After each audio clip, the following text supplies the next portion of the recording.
কাজল রেখা, লিখেছেন তানজিনা ইসলাম। পর্ব সংখ্যা 50। আধার ঢাকা আসার পর বেশ কয়েকদিন খুব একাকিত্বের মধ্যে ছিল। একে তো ওর ঢাকা আসায় কোনো ইচ্ছে ছিল না, তারপর তার বাবা এক প্রকার জোর করে পাঠিয়েছিল ওকে। নিজের ওপর খুব হতাশা আর বাবার উপর রাগ থেকে খুব বিষণ্ণতায় ছিল ও। ভার্সিটির প্রথম দিনগুলো আরও জঘন্য ছিল ওর জন্য। ভার্সিটির প্রথম দিনগুলো বা নতুন জায়গা, নতুন পরিবেশ, সব অপরিচিত মানুষ আধার কোনোভাবেই খাপ খাওয়াতে পারছিল না। ও সবসময় ক্লাসে কর্নারে একে একে বসে থাকতো। যখন সবাই হই হুল্লোড় করতো, বন্ধুদের সাথে আড্ডা মারতো, ও চুপচাপ লাইব্রেরিতে বসে থাকতো। ছেলে মানুষ, হতাশা, একাকিত্ব, রাগ সব একসাথে চেপে ধরেছিল ওকে। ভার্সিটির তেমন একটা বোরিং দিনে নির্জনে চুপচাপ বসেছিল আধার। তখন ওর পরিচয় হয় সাবিহার সাথে। সাবিহা নিচ থেকে এসেছিল ওর সাথে কথা বলতে। তখন কাঠফাটা রোদ্দুরে পর্যবসিত দুপুর। কারণটা ছিল না, অসম্ভব গরমেও আধার চুপচাপ বসেছিল। সাবিহা এসে বসলো ওর পাশের চেয়ারে। আধার তাকালো ওর দিকে। সাবিহা ভাবুক দৃষ্টিতে তাকিয়ে আছে ওর দিকে। আধার আগে থেকেই চিনতো সাবিহাকে। ভার্সিটিতে প্রথম দিন এসেই সাবিহা সম্পর্কে অনেক কিছু জানতে পেরেছিল। সে এমপির মেয়ে বলে টিচাররা খুব তোলা করতো তাকে। সবাই খুব তোষামোদ করতো মেয়েটাকে। আধার বরাবরই নিজের প্রতি অবসেসড। কে কি সেসব দেখার প্রয়োজন নেই। ও কখনো সাবিহার সাথে নিজ থেকে কথা বলতে যায়নি, অথচ ক্লাসের অর্ধেক ছেলেরাই বোধহয় সাবিহার একটু কথা বলুক তাদের সাথে সেটাই চায়। সেখানে আধারের কোনো কিছুই যায় আসে না। সবসময় ডিপ্রেসড হয়ে এক জায়গায় বসে থাকতো সে। উদাস, চুপচাপ, ইনোসেন্ট একটা ছেলে। সাবিহার নজর কেড়েছিল এই বিষয়টা। তুমি কি খুব স্যাড? কোনো সমস্যা হয়েছে? সাবিহার প্রশ্নে আধার ডানে বায়ে মাথা নাড়ল, বলল, না আমি কি তোমাকে চিনি? আধার প্রথমেই শিওর নিতে চেয়েছিল সাবিহা যেচে কেন ওর সাথে কথা বলতে আসছে। তুমি চেনো না, আমি তোমাকে চিনি। সাবিহা তুমি করেই বলল। আধার চঞ্চল দৃষ্টিতে আশেপাশে তাকালো। পরক্ষণে সাবিহার দিকে তাকিয়ে দেখলো ও তাকিয়ে আছে। কিছু বলতে চান? বন্ধু হবে আমার? না।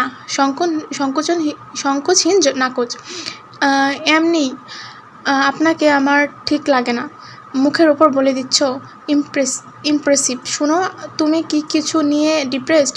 সবসময় মন খারাপ করে বসে থাকো? আপনি জেনে কি করবেন? আগে তুমি করে বলো। ইচ্ছে করে না। বন্ধু হও? আপনার তো অনেক বন্ধু, সবাই বেশ তোষামোদ করে আপনাকে। যেচে পড়ে আমার সাথে বন্ধুত্ব করতে আসছেন কেন? জানা নেই, শুধু জানি তোমার সাথে বন্ধুত্ব করতে ইচ্ছে করছে। আধার না চাইলেও কেমন করে যেন বন্ধুত্বটা হয়ে গেল। শুধু সাবিহার সাথে না, সাবিহার সব বন্ধুদের সাথেই আধারের বন্ধুত্বটা হয়ে গেল। উল্টে সাবিহার চেয়ে ওদের সাথে আধারেরই বেশি ক্লোজ হয়ে গেল। আধারের একাকিত্ব, বিষণ্ণতা শেষ হলো, আর বন্ধুর সংখ্যা শুধু বাড়তেই থাকলো। আধার এমনিতেই মিশুক প্রকৃতি ছিল। রিকের সাথে পরিচয়টাও হয়েছিল সাবিহার মাধ্যমেই। সাবিহার খুব ক্লোজ ফ্রেন্ড ছিল ও যেদিন খেয়াল করলো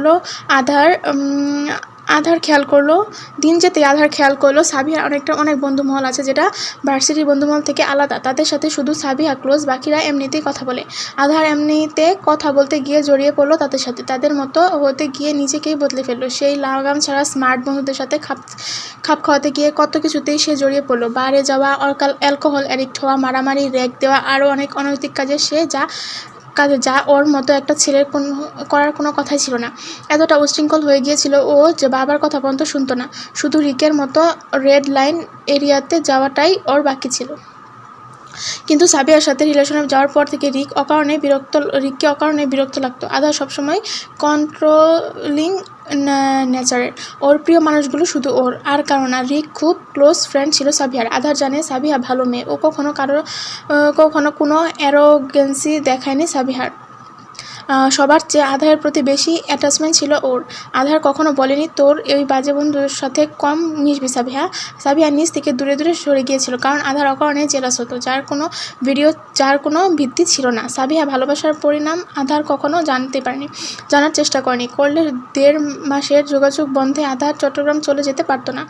ওর কাজিনের সাথে ওর বাবা বিয়ে ঠিক করেছে, সেটা জানা মাত্রই সে কাজিনকে বিয়ে করার জন্য রাজি হয়ে যেতে পারতো না। সাবিহা পারেনি কখনো। আধার পেরেছে। ও কখনো ভালোবাসতেই পারেনি সাবিহাকে। ওর মনে হয় শুধু কেয়ার করে, শুধু ভালোবাসে। ওকে কখনো কেউ ভালোবাসেনি, অথচ ভালোবাসার পরিণামটা বিপরীত পাশের মানুষটার বেশি থাকে সবসময়। আধার জিন্সের পকেটে হাত গুজে দাঁড়িয়ে আছে। ওর বন্ধুদের সাথে নেই, আবার চাঁদনির পাশেও নেই। চাঁদনিকে ঘিরে ওর বন্ধুরা। আধার এক দৃশ্যে তাকিয়ে আছে রাতের দিকে। রাতও ক্ষণকাল পর দেখছিল ওকে। তবে এখন সে দেখা ইস্তফা ঘটিয়েছে। কিছু স্পেশাল গেস্ট দেখা করতে এসেছে রাতের সঙ্গে। সে কথা বলায় ব্যস্ত, অন্য কোনো দিকে তার নজর নেই। চাঁদনি কয়েকবার তাকালো আধারের দিকে, আবার চোখ ঘুরিয়ে রাতকেও দেখলো। আধার মূলত করতে চাচ্ছেটা কি সেটাই বুঝতে পারছে না ও। রাতের দিকে তাকাতে গিয়ে আধারের সাথে কয়েকবার চোখাচোখি হয় চাঁদনির। আধার ততবার চোখ ছোটো ছোটো করে তাকিয়েছে। পার্টি থেকে বেরোতে পারছে না শুধু ও, নয়তো এই মেয়ের তাকানো বের করতো। আজ ওর কপালে শনি আছে। চাঁদনি ঢোক গেল। আচ্ছা, রাত কি প্রশ্ন করতে আসবে ওর থেকে? যদি প্রশ্ন করতে আসে চাঁদনি মিথ্যা কেন বললো? চাঁদনি কি উত্তর দেবে? ও যদি জানতে পারে না আধার ওকে মানা করেছে, আবার আধারও চড়াও হবে ওর উপর। পরে আবার মনে হলো রাত কেন প্রশ্ন করবে, হয়তোবা ওর মনেই নেই চাঁদনি ওকে কি বলেছিল না বলেছে। এত কিছু মনে রাখার সময় কই রাতের? চাঁদনি নামটাও তো ঠিকঠাক মনে রাখতে পারে না ও। রিক চেয়ারে বসে রাগে ফোঁস করছে, খুব রাগ হচ্ছে ওর। এতটা ইগো হার্ট কোনোদিন হয়নি ও। এই আধারের বদমাইশটা সবার সামনে বেইজ্জত করলো ওকে। শুধু সাবিহার জন্য কিছু বলতে পারো না ও, নয়তো ও হাতও চলতো। সাবিহা থামিয়ে দিল। এখনও এতটা টান মেয়েটার? আধার তো ঠিক কি বিয়ে করে ফেললো। সাবিহা কেন এত অ্যাটাচমেন্ট রেখে দিয়েছে ওর প্রতি? সাবিহা এসে দাঁড়ালো ওর পাশে। রিক ওর উপস্থিতি বুঝতে পেরেও মাথা তুলল না। রাগ করেছিস? সাবিহা প্রশ্ন করলো, কিন্তু রিক উত্তর দিল না। সাবিহা ঢোক গিলে বলল, সরি রে, এখানে কেন এসেছিস? যা আধারের সামনে গিয়ে দাঁড়া। তাও বা দাঁড়াবি কী করে?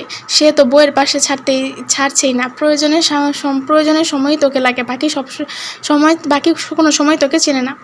সাবিহা ওর কথা আমলে না নিয়ে বলল, এমন করছিস কেন? ছোট একটা মেয়ে, জানিস এখনও 18 হয়নি ওর। আমার ছোট ভাইয়ের সমান।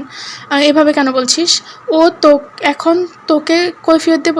কৈফিয়ত না, বাট এমন রিয়েক্ট কেন করলি তুই? আমার ইচ্ছা ভাই, একটা সিম্পল হাক দিতে গিয়েছিলাম। এভাবে চড়াও ঘর কি আছে, গাইয়া কতগুলো।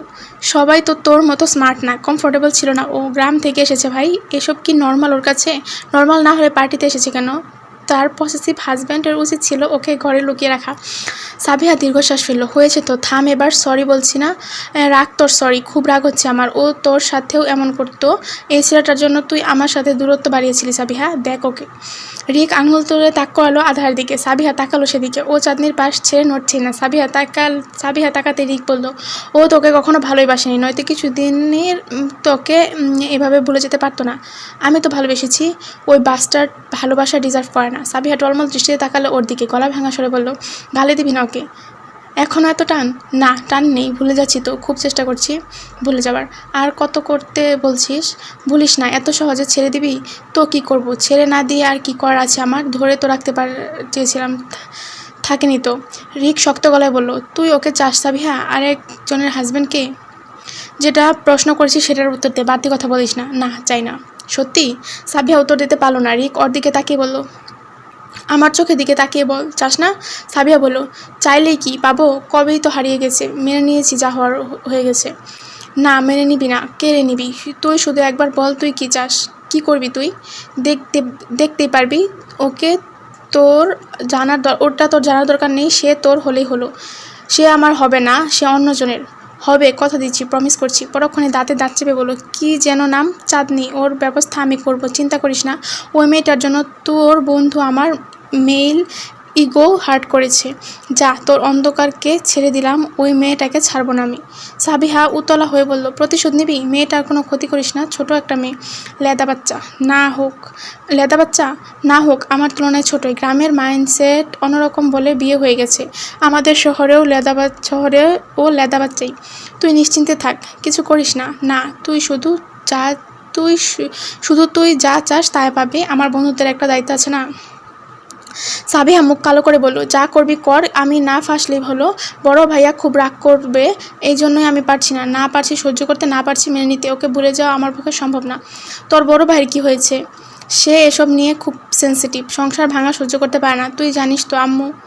সাবিহা আর কথা বলতে পারল না। রিক বলল, বুঝতে পেরেছি, তোর বড় ভাই কিন্তু কিছু জানতে পারবে না। একটা জবরদস্ত প্ল্যান আছে আমার কাছে, শুধু জেনে রাখ। ওই প্ল্যানে তুই সামিল নেই, কিন্তু লাভ তোর আর আমার দুজনেরই হবে। তোর লাভ কি হবে? তোর লাভ কি করে? আমি সাবধান করছি তোকে, উল্টাপাল্টা কিছু করবি না। আমার নাম দিয়ে নিজে সাদুসিধি করার কথা ভাবলে ওই ভাবনা মাথা থেকে ঝেড়ে ফেল। ওটা সিক্রেট থাক, তুই না ফাঁসলেই হলো। রিক শয়তানি হাসি হাসলো। সাবিহা বুঝতে পারল না ওর হাসির কারণ। ও খুব খারাপ কিছু করবে সাবিহা বুঝতে পেরেছে, যেটা চাঁদনির জন্য একটুও ভালো হবে না। তবুও সাবিহা ওকে মানা করলো। চাঁদনির সাথে খারাপ করলে ওর কি? মানা করলো না। চাঁদনির সাথে খারাপ করলে ওর কি, ওর ভালোটুকু হলেই হলো।